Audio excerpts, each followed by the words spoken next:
Yo, what up, what up, what up, what up, what up? What up, guys? We're gonna go part two, 20 rules for young men. I know you guys been at the edge of your seats, just wondering when he's gonna drop part two. Well, here it is, the highly anticipated, the highly requested. All right, let's get to it. We left off on number 10. We're gonna go with number 11 now. Here as well, and we're going to put the link below as well. Let's continue. Number 11, don't lean on porn to get better in bed. Read, study. And I'm not trying to be funny with you. Nah, man. So my opinion, right, is I think porn has been a detriment to society. I think it just has a skewed perspective on what actual sex is. He's claiming to read to get better. Let's see what he says. I know some people will say, well, Pat, I'm visual. I'm a visual type of person. That's why I watch porn, because I learned how to get better and better by watching a lot of porn. I totally get it. I was in the Army, and, on our floor, second floor, if I came Stop busting nuts on yourself watching porn. back to the barracks at 7 o'clock, all I heard on blast is, all I heard on blast, Sergeant on this side, that guy's bragging, he's got the best VHS, this guy's bragging, there's 10 guys in the room watching. This was a military thing. Everybody was doing it. And listen, I get it if you're going through it, but the way sex is done in porn many times is not the best way to please, and you kind of look like a fool when you try to test those things out in the bedroom. Versus, I understand exploring, but there's also things. Man, if you watch porno, bro, you try to do that in real life, you're gonna do them girls wrong, bro. Yeah, man. You can I'm not speaking from experience, of course. read about to find out what areas work better than other areas. There's great content, great books on that. Take the time. You don't need to advertise them. 10 best books on how to get better in bed, but there's plenty of content out there on how to learn. Bro, in a perfect world, you guys are both virgins and you guys get to know each other and you guys grow together, right? But we don't live in a perfect world. And I don't know. In my experience, girls like dudes that lead the way and they have experience in it, right? So I don't know. Take that as you will. Learn how to do that. Don't let porn be your teacher. Let books be your teacher on how to actually get good in that area. Next, okay, number 12. You never marry a girl, you marry the family. So if you're dating a girl and you don't get along with the family, but you like the girl, That's real talk right there, bro. So I do the Dave Ramsey principle. He says that the four major reasons why relationships don't work is they got to be, in order for the relationship to work, you got to be, in accord with these four subjects, which is money. He says in-laws, which means you know each other's family, kids, and your religious views or values. I 100% agree with that. When you're younger, you just want a pretty face and a big booty, nice smile, right? But bro, that passes away. Even if she stays fine, bro, it's gonna get old after a while, bro. After you've been with her for a while, you're gonna get used to her. Then you're gonna deal with the rest of life. And if you guys aren't in accord in those areas, you're gonna in for a long ride. you love the girl, but the family's a mess. You have to make sure that part's also right, because the moment you guys have kids together or other issues that come up, she's going to call the family. And if you don't get along with the family's not going to back you up. And then there's going to be a separation constant. My parents got 2 divorces in 20 years. Neither family liked each other. My mom's family didn't like my dad's family. My dad. Huge, bro. If you're good with your family, of course, everybody has different family situations, but if you're close with your family, like I'm close with my family, in my younger years, I didn't care how my girls got along with my family. Now, completely different, bro. She has to blend in. I'm not saying she has to kiss ass or nothing for nobody like that, but she has to be able to get along with my family. If I have kids one day, I want my kids to be able to go to both grandmothers' house, with my mom, with her mom. I want to be able to get along with uncles and aunties and all that, right? But some of y'all just look at that big booty and forget about everything else. Dad's family didn't like my mom's family. They thought it was going to work out.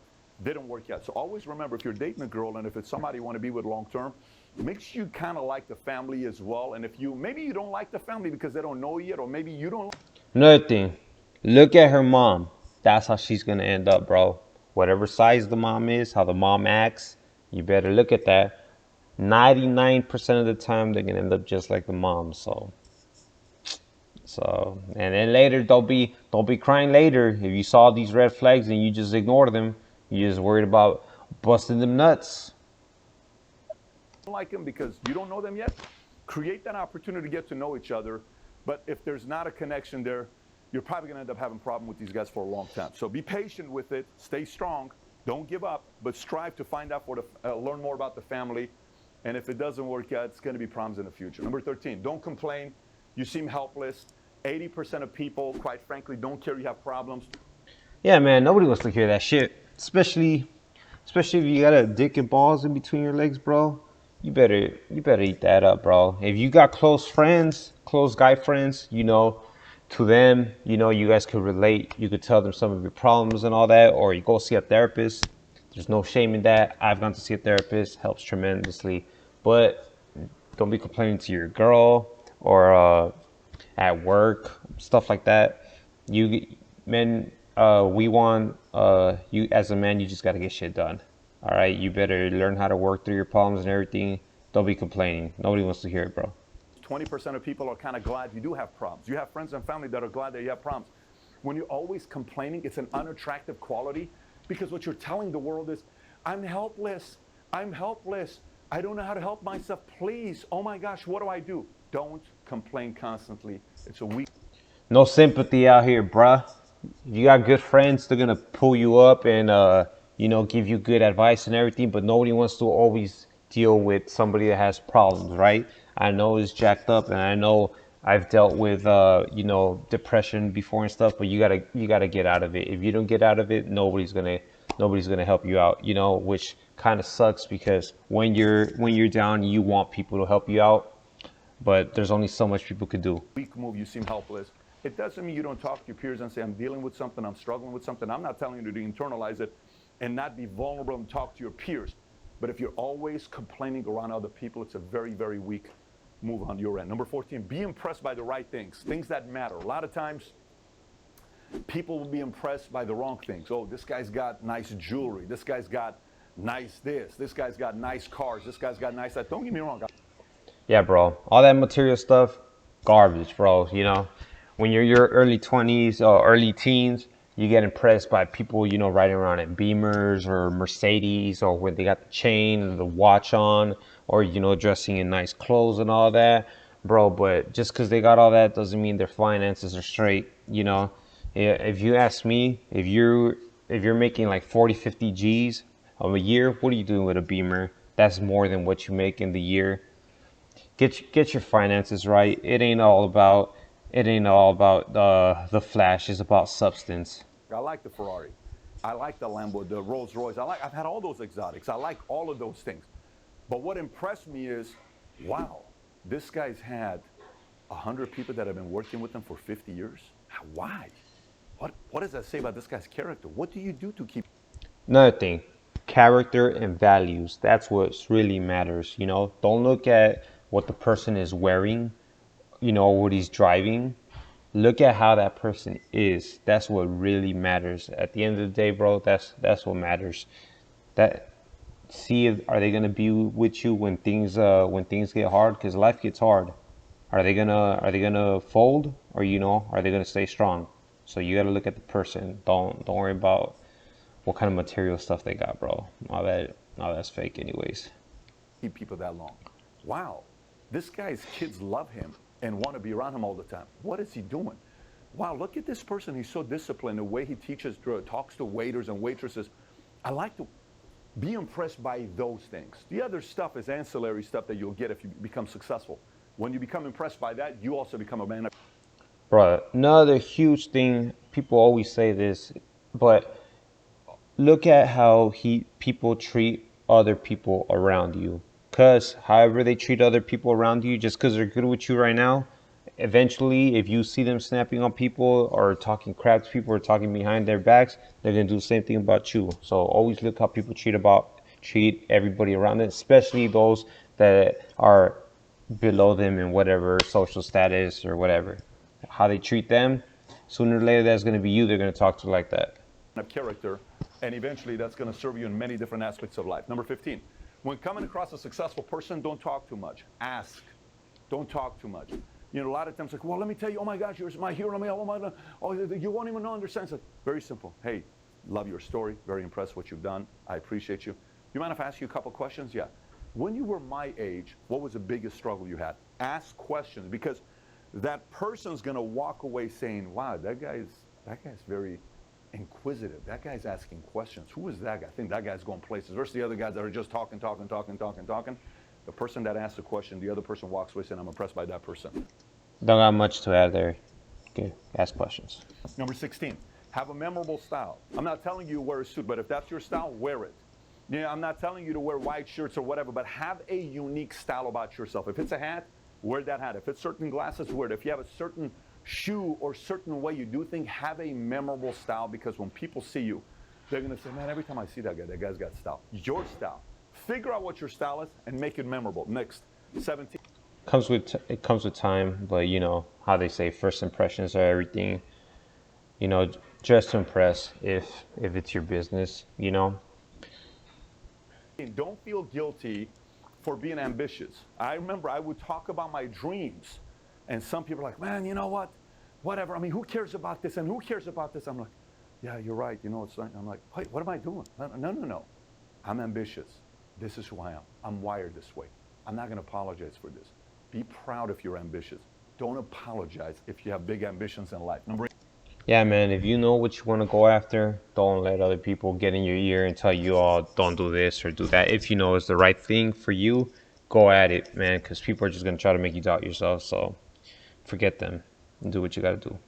As long as you're not trying to hurt nobody, or you got to think about what's best for you and the people that you're responsible for, right? But if you could pursue whatever you want to do and it's good for you and those around you and your community and everything, then go at it 100%. Don't let the haters stop you from that. 18. Be mentally and emotionally ready for losing loved ones. This is a tough one. My dad prepared me for this at 6 years old. When we went for a walk, Iran, we were getting bombed all the time, so he kind of wanted to prepare me, because where he was working was getting bombed pretty bad. And he said, you know, one day I'm going to die. I said, that's a real tough one, man. Just like Jordan Peterson says, you gotta be the strong one at your father's funeral. That's a tough one. You know, life is not easy, guys. So you gotta be mentally and emotionally prepared for stuff like that, guys. That's real talk right there. why? What do you mean one day you're going to die? I'm 6 years old. Think about this. He said, one day I'm going to die.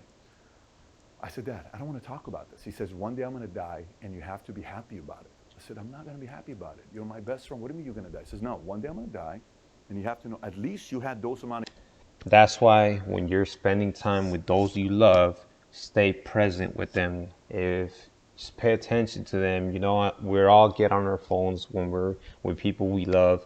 Bro, those moments are precious, and those moments are not coming back. So when you're in the presence of people you love, or even if you're in the presence of another human being, try to give them that full of attention, because those moments don't come back. So when if that person does, you know, go to the other realm, then you know you actually enjoyed those moments. That's why, like Patrick's dad says, you got to be happy when that happens. Why? Because you knew while they were here, you actually spent good moments with them, and you let them know that you love them, right? years with me. So you have to be grateful. I said, you need to tell me if your mom, I know you love your mom dies, you're going to be happy? He says, I'm absolutely going to be happy. I said, I don't believe you. Fast forward, his mom died at 72 years old, and I'm like a hawk watching him, right? This was in 2000, maybe 1999 or 2000 when she passed away, so 11 years ago. And I was in my late 20s, and I watch him, late 20s, early 30s, and I watch him. And I'm seeing what this guy's going to do. Not late 20s. I'm in my early 20s, and I'm watching him. I'm like, let's see what happens. He goes, mom's dying. He's got tears coming down, but he's got a smile on his face. So why are you smiling? He says, do you realize I had a mom with me for frickin' 60-something years? I'm the luckiest man alive. And he was telling all these happy stories about his mom. You have to mentally and emotionally be ready that you're going to lose loved ones. You're in your 20s. Maybe not in your 20s, but it's going to happen. But the more mentally and emotionally you're ready for it, it will not destroy you when it happens. Not you will not be hurt. Of course you're going to be hurt. These are loved ones. But life's going to suck at times. And it's going to suck in a major way. And if you're not mentally and emotionally prepared and spiritually prepared for it, sometimes that phase of sucking, rather than lasting for a week, a month, or 2 months, or 3 months, sometimes it lasts a year, 2 years, 3 years, and it destroys a great young man's life with a big potential. So I know it's not the most exciting topic to talk about, but I'm trying to mentally and emotionally get you ready to be thinking about some of those. Yeah, so you got beef with your family members and you love them, just forgive, bro. Forgive, move on, let go of the ego. Life is real, but life ain't no joke. Stuff. So let's continue. Next, number 19, always have some cash, condoms, and a power bank with you. Cash because things are going to come up. Condoms because you don't ever want to make a mistake, and next thing you know, you're looking back saying, why did I do that? And power bank because if something happens to you, car breaks down, something, you're stuck in the middle of nowhere, you don't know how to charge your battery, it's always good to have a power bank because either. Yeah, that's good stuff. So cash, bro, cash is, you know how they say cash is king. Yeah, man, you never know when your phone is gonna die or you're gonna lose, I don't know, you'll lose your debit or credit cards, or, the money grid, the power grid goes down, right? I'm not talking about apocalypse scenario, but because then cash would be useless at that point, right? But it's always good to have cash on hand, guys. I personally, if I had a lot of cash, I wouldn't carry it like in my wallet just in case somebody jacks you. You have a secondary stash like in your socks or something, whatever. Condoms. Yeah, man. Me personally, I would not go in raw. No, I'm too disciplined for that. Yeah, some of you guys, if you guys know you got no discipline, and if you are living that lifestyle, you better not go in raw, especially if you're not trying to. They say if you wouldn't make her a mother, then bro, you shouldn't. Don't sleep with her. Accidents happen, and if you're in your early 20s or in your early teens, that bro, you're gonna be responsible. That's the rest of your life right there. Power bank. Yeah, man. You better know how to. If you're gonna go on a long distance travel, you better. Or if you don't have good insurance, you better know how to change the car, the tires on the car. You better know how to check the oil level. You better know how to change the battery. You better know how to hit the starter with a hammer or something in case the car doesn't turn on. You better have some jumper cables in your car. These are just basic things, especially when you guys are just starting out young. You guys got beater cars. Those are just basic maintenance things you should know, right? If you got coolant leaking, fill it up with water in the meantime. Just learn some basic car maintenance, guys. I see a lot of guys that they don't know none of that. I had to learn the hard way. Either you or somebody else probably going to need it. Number 20, be aware of your level of sensitivities. And here, let me explain to what I mean by this. Last 20 years, I started off as a 22-year-old, and I worked my way up, 21, 22-year-old, and I worked my way up to where I'm at right now. I watched a lot of my young friends who were also like me growing up, 22-year-old, 23-year-old men, who were sensitive if somebody challenged them too much, who did not control their sensitivities. And I would watch my sensitivity. I'm like, I did not like what that guy said. I want to punch him. Like, I want to punch him in the face. 22-year-old kid with a lot of temper, just got out of the military. Like, wait. What did he poke that bothered you? What did he poke that it bothered you, right? So slowly I'm like, man, that area keeps hurting if somebody challenges you. And why is that? Okay, why don't we do something about it? But then I watch some of my friends like, I cannot believe that happened. Every single time the smallest crisis would happen, flight. This relationship didn't work out. Flight. This job didn't work out. Flight. Every single time. Here's what I want to prepare you for. Any relationship, any friendship, any business, any career you take, there's going to be multiple moments of friction. If every time friction happens, you run, you're going to do that for the rest of your life. It's not the friction's fault. It's the way of handling the friction's fault. You got to be aware of what offended you, how sensitive you are, and rather than just, I can't deal with this anymore, and you run away like a little kid, no. If you want to be a grown man, you got to sit there and say, listen, what happened the other day bothers me. I want to improve. But there's certain things that made me feel a little bit uncomfortable, and I want to talk to you about it. I'm not saying I'm leaving. All I'm saying is, can we figure out a way to improve the situation here? And in that method, progress is made. Freezing, not saying anything, nothing happens. Flight, see the rest of your life you're going to run away from problems. But if you fight and you say, can we address this issue? People are going to respect you more, and eventually you'll end up being a leader. That's just straight good advice. Yeah, like I said, I see other people as mirrors, so they just reflect to me if, like he said, if they're rubbing me the wrong way, or I just try to see what's wrong, what do I need to change about myself. So that's just straight good advice, guys. But that level of sensitivity with this generation, people are too quick to just run away from the problem and challenge they face. And what happens is their friends do the same exact thing, so weak move. Yeah, another thing, real quick, he said about relationships. Yeah, some of y'all run into problems. If you guys know you got a good girlfriend or wife or whatever, if you know she's good, and you guys you guys are having some rough times, the answer is not to run away. It's not. There's nothing better out there, bro. If you know you got a good girl, you got to work through it. That's what relationships are. They're work, and that's what. So they're gonna mirror to you the things that you need to change about yourself. So just reflect. And like he said, if you're gonna run away, that's gonna be your answer at all times. And who wants to live a life just running at all times? That's not life. Don't be that person. 21 and I got 4 bonuses for you. Regardless of what you get paid an hour, $4 an hour, which they don't do anymore, $7.20 in America. $10 an hour, $15 an hour, $20, I don't care. When I worked at Burger King, I worked my tail off. When I worked at Bally's, I worked my tail off. When I was in the Army, I worked my tail. I don't care what you paid me. I worked my tail off, and that reputation was out there. People would say, dude, I don't care what you paid this guy. This guy's going to work. He's going to work his ass off. He's going to have a great attitude. So because I worked my tail off, because I had a great attitude, opportunities would constantly come my way. We have a promotion for you. We have a promotion for you. We have a promotion for you. We have a sale for you. This client wants to talk to you. The way you handled that client was so impressive. I got another client for you. So it doesn't matter what you're getting paid. Bro, that's real talk. Somebody's always watching. Like me, I've started in entry positions. When I was younger, I used to be like salty, like, man, what I'm doing this grunt work and all that. But, as I started getting older and more matured, I would just work hard no matter what I was doing. And it's been multiple times that somebody in a higher position, like somebody with some power, they see my work ethic, and like one time I was just working. It was New Year's. I was working at a casino. A bunch of people called out. I had to do like the work of like 3 or 4 people. I did not complain one bit. I was just working. I wasn't aware of who was watching me. It turns out some director was watching me. Anyways, I got a call like a week later, and they offered me a position. It was a promotion, and just because he walked by and he saw me working, right? So like he said, it doesn't matter how much you're getting paid. There's somebody watching, and it's not even about getting promoted, bro. It's about just you as a person. It's about your work ethic. That saying, how they say, how you do anything is how you do everything. There's a lot of truth to that. Don't pay attention to what you're getting paid.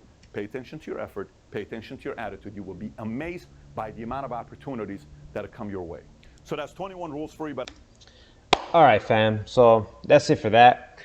He has like 4 bonus rules, but he doesn't talk about them in this video. I think he explains how do you get the rest of those rules.